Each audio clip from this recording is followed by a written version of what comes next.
বিসমিল্লাহির রহমানির রহিম। আসসালামু আলাইকুম বন্ধুরা, সবাই কেমন আছেন? কাইম ব্লগসের পক্ষ থেকে সবাইকে জানাচ্ছি আন্তরিক ভালোবাসা ও শুভেচ্ছা। ভিডিওর এ পর্বে আজকে আমরা ঘুরতে এসেছিলাম বগুড়ার শাহজাহানপুরে পাত্রেকুর থেকে একটু দূরে সাদিক পার্ক অ্যান্ড রিসোর্টে। এটি একটি মিনি পার্ক বলতে পারেন।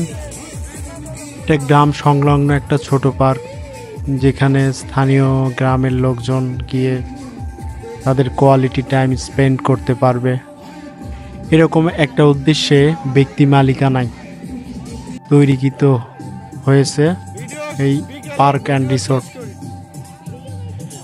এটি আপনি যদি বগুড়া শহর থেকে যান তাহলে শাকপালা বাস স্ট্যান্ড থেকে রাজশাহী রোড দিয়ে বীরগ্রাম যাওয়ার একটু আগেই এটা পাবেন। আর যদি আপনি বগুড়ার শাহজাহানপুরে থানার আশেপাশে এখান থেকে যান তাহলে আপনি বীরগ্রাম বাস স্ট্যান্ড থেকে সামনে 5 টাকা থেকে 10 টাকা ভাড়ায় আপনি যাইতে পারেন সাদিক পার্ক অ্যান্ড রিসোর্টে। পার্কটির তেমন বিশেষত্ব আমরা এখনো খুঁজে পাইনি, প্রথম দিন গিয়েছিলাম। তবে যারা নতুন যাবেন তাদের অবগতর জন্য জানাচ্ছি, পার্কটিতে এন্ট্রি ফি অর্থাৎ প্রবেশ ফি একদম ফ্রি। এছাড়া যারা বাইক নিয়ে যাবেন বাইক পার্কিংটাও এখন ফ্রি। তবে ছুটির দিনে গেলে এখানে আপনার অনেক ভালো লাগবে, অনেক গ্রাম থেকে লোকজন আসে এখানে। গ্রামীণ পরিবেশে আপনি অনেক সুন্দর সময় কাটাতে পারবেন। এখানে আরেকটা বিশেষত্ব হচ্ছে এখানে অনেক সুন্দর খাবারের ব্যবস্থা আছে।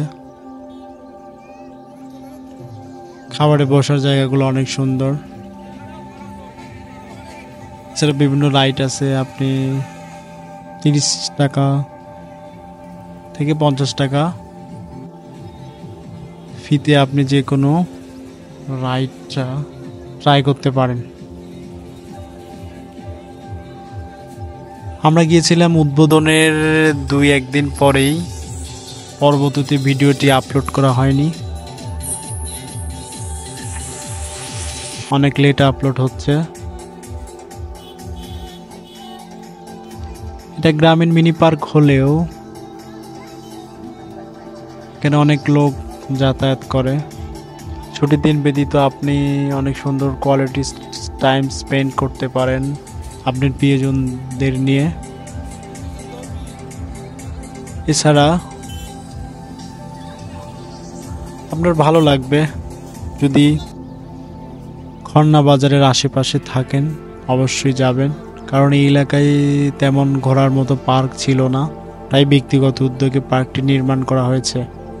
আর এই পার্কে বেড়াতে গেলে অবশ্যই খড়না বাজারের বটবাজি খাবেন, আশা করি অনেক ভালো লাগবে। পার্কটা দিন দিন উন্নত হচ্ছে। আমরা সেকেন্ড টাইম গিয়েছিলাম, তখন দেখলাম যে জায়গাগুলো অনেক বৃদ্ধি করতেছে। আশা করি এই মাঝিরা থানার লোকজনদের একটা সময় এটা অনেক ভালো পার্কে রূপান্তরিত হবে। ওকে ভিউয়ার্স, আজ আর নয়, ভিডিওটি ভালো লাগলে সঙ্গে থাকবেন। আসসালামু আলাইকুম।